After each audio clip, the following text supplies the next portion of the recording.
ओम सनातन शांति शांति। आज बाप दादा अमृत वेले अपने अनन्य बच्चों से मुलाकात करने आए। बाप दादा बच्चों को समझाने देते हुए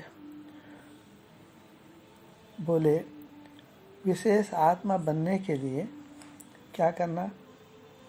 विशेष आत्मा बनने के लिए आप विशेष आत्मा है ना, अभी कुछ और भी आएंगी, कुछ आ गई हैं, कुछ और नए नए आने हैं। तो विशेष आत्मा बनने के लिए सबकी विशेषताओं को देखो।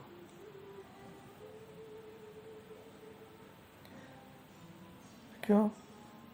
क्योंकि जितने भी मनुष्य मात्र हैं, आखिर उन सब के इष्ट तो शिव ही है ना, जिसको इस्लामी भाषा में अल्लाह बोलते हैं, और सनातन धर्म में उनको शिव बोलते हैं। सत्यम शिवम सुंदरम, जिसको आदि भी सत्य है और मध्य भी सत्य है और अंत भी सत्य है। जिसके लिए सिख धर्म में बोलते हैं ना, आदि सत्य, जुग आदि सत्य, है भी सत्य और नानक होसी भी सत्य। तीनों चारों में सत्य सत्य ही रहता है। जैसे हीरा है, कोयले की खान में दबा रहता है, लेकिन इतनी गहराई में, इतने वजन, इतनी गर्मी के बावजूद हीरा अपनी चमक नहीं खोता है। ऐसे आप अनन्य बच्चे हैं, तो आपके अंत समय में भी, कलयुग के अंत समय भी चमक तो बरकरार है ना। ज्योति बुझी तो नहीं ना, थोड़ी स्लो हो गई, धीमी हो गई, क्योंकि ईंधन कम है। तो बाप दादा आकर के क्या करते हैं, उस दीपक में जो धीमा धीमा प्रकाश दे रहा है उसमें घी डाल देते हैं, फिर ज्योति जो है प्रकाश ज़्यादा देने लगती है। ऐसे समय में जो हमारे supreme father, supreme mother, supreme teacher हैं, जिनको हम बाप दादा भी बोलते हैं, सुप्रीम टीचर, गुरु, सदगुरु, तो वो हम बच्चों को क्या शिक्षा दिए हो, हम सबको क्या शिक्षा दिए, उस शिक्षा को आप भी ग्रहण किए, हम भी ग्रहण किए। हम ग्रहण किए तभी तो आपको इशारा दे रहे हैं कि बाप दादा क्या बोले थे। ग्रहण माने धारणा में है, स्मृति में है, विस्मृति में नहीं है। कुछ आत्मा है जो विस्मृति में हो, अभी अलसाई हुई हैं, अभी तंद्रा टूटी नहीं है, नींद से जागे नहीं हैं, जबकि बाप दादा रोज अमृत वेला में आके बच्चों को जगाते हैं। जगाते कौन है? बच्चों को बाप जगाते हैं ना। और सुलाता कौन है? रात्रि में बाप ही सुलाते हैं। कौन सुलाते हैं? या माँ सुलाती है। तो सुलाती कौन है और जगाते कौन है, समझना चाहिए। तो बाप दादा सदा बच्चों की विशेषता के गुण गाते हैं, क्योंकि हर एक आत्मा में, हर एक पिता परमेश्वर की संतान है, तो कोई ना कोई तो उसके अंदर गुण विशेषता जरूर होगी ना। जैसे आप लोगों के अंदर विशेषता है, तो धीरे धीरे जागते जागते जागते जागते आज कितने आप जागती ज्योत हो गए, पहले से कितने समझदार हो गए। तो जो आपके आने वाले जो बच्चे बहन भाई हैं, वो आपको जागृत देख करके वो भी जागृत हो जाएंगे, चेतनता पा जाएंगे। भले वो अभी अचेतन में हैं, वो जड़ में बैठे हैं, और आपके हाथ में बीज आ गया। तो एक दिन ऐसा आएगा, वो भी बाप को पहचान ही लेंगे, जैसे आप लोगों ने पहचाना। तो जैसे बाप सभी की विशेषताओं को देखते, वैसे आप विशेष आत्मा भी सभी की विशेषताओं को देखते, स्वयं की को विशेष आत्मा बनाते चलो। विशेष आत्मा का कार्य है विशेषता देखना। आप ब्राह्मण कुलभूषण है ना, तो आपको क्या आज्ञा है कि आप कौन है, शाकाहारी है मांसाहारी है। आध्यात्मिक भाषा में शाकाहारी किसको कहेंगे और मांसाहारी किसको कहेंगे, इतना तो जानते हैं ना। बाप दादा क्या बोले, मांस नहीं खाना है, शाकाहार रहना है, सात्विक भोजन करना है, तामसिक भोजन नहीं करना है। तो किसी की अवगुण को देखना माने मांस खा लेना। तो जो ब्राह्मण कुल की जो आत्मा है, सभी ब्राह्मण नहीं है, नाम के बराबर है, लेकिन जो जिनके ऊपर ये दुनिया टिकी हुई है उस विशेष ब्राह्मण की बात हो रही है, ब्राह्मण चोटी की बात हो रही है, ना कि सभी ब्राह्मणों की बात हो रही है। उस एक की बात है, लाखों में जो एक है, इसको बोलते हैं कोटों में कोई और कोई में भी कोई। तो कभी भी किसी आत्मा के संपर्क में आते हो तो उसकी विशेषता पर ही नज़र जानी चाहिए। जैसे मधुमक्खी की नज़र फूलों पर रहती है, रानी मक्खी होती है ना, एक तो मक्खी होती है जो कचरे पे बैठती है, गंदगी पे बैठती है, क्या करती है, भिन भिन करती है। तो गंदगी में लिपटी रहती है, उसको गंदगी पसंद है। लेकिन एक मक्खी वो है जो फूलों पर बैठती है, हर फूल के ऊपर जाके बैठेगी, उससे उसका मधु, उसका जो है मधु होता है ना फूलों में, थोड़ा थोड़ा पराग जिसको बोलते हैं, उसको चुग लेती है अपने, और उसका भोजन है। फिर जा करके क्या है, एकांत में बैठ करके क्या करती है, उस मधु को बढ़ाती है। तो मधुमक्खी की नज़र फूलों पर रहती है, ऐसे आपकी नज़र सर्व की विशेषता पर हो। हर ब्राह्मण आत्मा को देख सदा यही गुण गाते रहो, वाह श्रेष्ठ आत्मा, वाह वाह मैं मेरा भाग्य, वाह मेरे भाग्य विधाता, हे मेरे परम पिता परमात्मा, मैं आपकी अंश, आपकी संतान। अगर दूसरे की कमजोरी देखेंगे तो स्वयं भी कमजोर बन जाएंगे, होता है ना।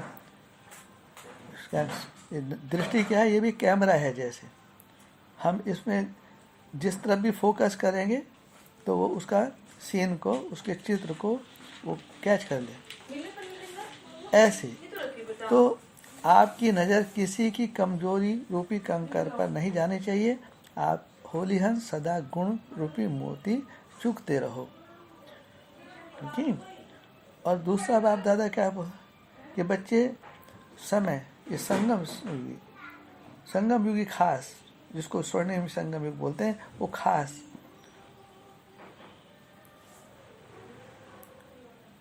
वो समय स्वयं के महत्व को स्मृति में रखो, समय के महत्व को और स्वयं के महत्व को हमेशा याद रखो तो महान बन जाएंगे। कैसे? संगम युग का एक एक सेकंड सारे कल्प की प्रारब्ध बनाने का आधार है। एक एक सेकंड सारे कल्प की प्रारब्ध बनाने का आधार है। जैसे एग्जाम होते हैं बच्चों के सालाना, तो लास्ट का जो एक महीना रह जाता है या 2 महीने जाते हैं, जो सरूर बुद्धि होते हैं, गंभीर स्टूडेंट होते हैं, विद्यार्थी होते हैं, वो लास्ट के समय पे अपने आप को अंडरग्राउंड कर लेते हैं और दिन रात पुरुषार्थ करते हैं कि जो हमने 10 महीना जो पढ़ाई पढ़ी है, यदि हम अब लास्ट में अंतिम में यदि लापरवाह हो जाएंगे तो हमारी रिजल्ट क्या आएगी। तो वो गंभीर होते हैं अंत समय में। ऐसे ये संगम युगी का जो स्वर्णिम संगम युग है, ये बहुत छोटा युग है, मानो 1 साल का है बस। ये कितना अधिक से अधिक, इसको 1 साल, जिसको रूम वर्ष बोला जाता था।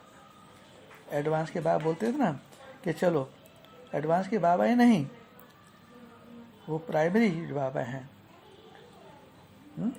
जो आधार है माउंट आबू, वहाँ भी क्या बोलते थे, वहाँ भी बाबा बोलते थे ना, क्या है, एक एक सेकंड कल्प के प्रारब्ध बनाने का आधार है। तो गैलप करता, ऐसे समय के महत्व को जानते हुए हर कदम उठाते हो। बाप दादा प्रश्न कर रहे हैं क्या, ऐसा समझकर समय का इतना महत्व है तो इतना आप सिंसियर होते हो, गंभीर होते हो। जैसे समय महान है वैसे आप भी महान आत्मा हो। ऐसा अनुभव करते हो? यदि समय महान है और समय के चक्र में आप हैं, समय के पट्टे पे बैठे हैं, तो आपको स्मृति आती है आप भी महान देश के कौन है, महान आत्मा है। क्योंकि बाप दादा द्वारा हर बच्चे को महान आत्मा बनने का वर्षा मिलता है। आपको मिला महान बनने का, ये चांस दिया आप लोगों ने, हैं? चांस लिया। तो जिन्होंने चांस लिया उनके लिए क्या बोलते हैं, चांसलर बन गए। कितने चांसलर बैठे हैं सभा में? आप भी चांसलर है ना। फिर औरों को चांस देते हैं। तो स्वयं के महत्व को भी जानकर समय संकल्प हर बोल और हर कर्म कैसा हो, श्रेष्ठ से श्रेष्ठ हो, महान हो। सदा इसी स्मृति में रहो कि हम महान बाप के अर्थात महान राष्ट्र के, प्राचीन भारत है ना, जैसे बोलते हैं 12 महीनों का एक वर्ष होता है, ऐसे ये भारत वर्ष है, 12 महीनों का राजा, 12 जो महान गोत्र के पूर्वज हैं उनका भी पितामह। तो आप कौन है, महान बाप के बच्चे महान हैं। ऐसी फीलिंग आती है आपको? आती है ना, आनी चाहिए। इससे ही जितना श्रेष्ठ भाग्य बनाना चाहो आप स्वर्णिम संज्ञा पर अभी भी बना सकते हो, अभी भी, जहां चाह वहां रहा। 1 सेकंड का ही तो कमाल है। अब आपके जीवन में वो 1 सेकंड कब है, तो उस पर फोकस रखो। ना जाने वो 1 सेकंड में आपका जीवन क्या से क्या बन जाए। जैसे बोलते हैं ना, राजा रंग बन जाता है 1 सेकंड में, और 1 सेकंड में वही रंग जो है राजा बन जाता है। बोलो, कोई भी, आप भी ऐसे। ये होता है ना संगम पर, यही वंडर ऑफ द वर्ल्ड है।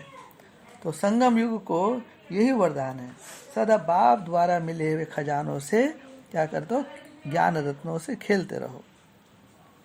कितने अखुट खजाने हैं, कितने अखुट खजाने मिले हैं, गिनती कर सकते हो?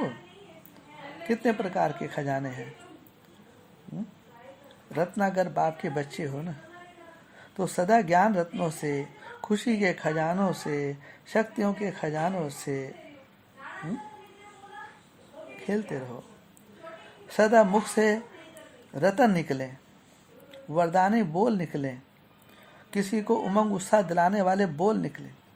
कोई ऐसा बोल ना निकले जिससे कि किसी की कला धीमी पड़ जाए।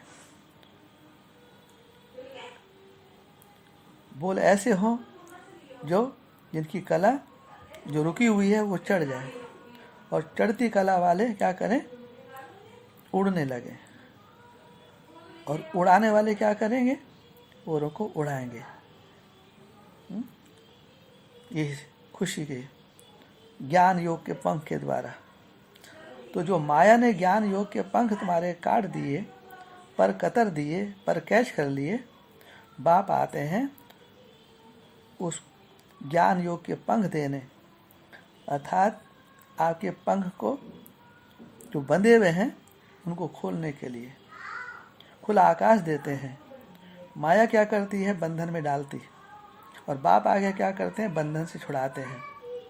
क्यों, बाप तो आखिर बाप है। उन्हीं को स्वतंत्रता का सम्राट कहते हैं। कहते हैं जो गांधी है, महात्मा गांधी, जो भारत राष्ट्र के बापू गांधी कहलाते हैं। कहते हैं उन्होंने देश को आज़ाद कराया, अंग्रेज़ों से आज़ाद कराया। अब वो आज़ाद क्या कराया, ये तो गांधी जी जाने, अंग्रेज जाने, नेहरू जाने, बड़े बड़े राजा महाराजा लोग जाने जिनका एग्रीमेंट हुआ। आम पब्लिक क्या जाने। आम पब्लिक को तो क्या होता है, जैसा जिस तरफ धकेलते हैं, जो विज्ञापन होता है उसी पे उनको विश्वास होता है। रेडियो टीवी में जो कुछ आता है उसी पे विश्वास कर लेते हैं। देखिए अंदर अंदर क्या है ये तो वही जानेंगे ना। प्रभु तुम जानो या हम जाने। तो मन में ज्ञान का मनन चिंतन चलता रहे। मन में व्यर्थ संकल्प नहीं आने चाहिए क्या होना चाहिए, जितना हो सके अपने ज्ञान का मनन चिंतन चलता रहना चाहिए, मन को खाली नहीं रखना चाहिए। ऐसे कोई ना कोई उसको वर्क दिया जाता है, बोलते ना होमवर्क, यही आप लोगों का होमवर्क है। तो ऐसे धारणा स्वरूप रहो, महान समय है, महान आत्मा हूँ, यही सदा याद रखो। तो मीठे मीठे सिकीलदे बच्चों के प्रति माता पिता बाप दादा का याद, प्यार और नमस्ते। और हम बच्चों की भी, हम भी बच्चा हूँ, माता पिता, आदि माता पिता, अनादि माता पिता, बाप दादा को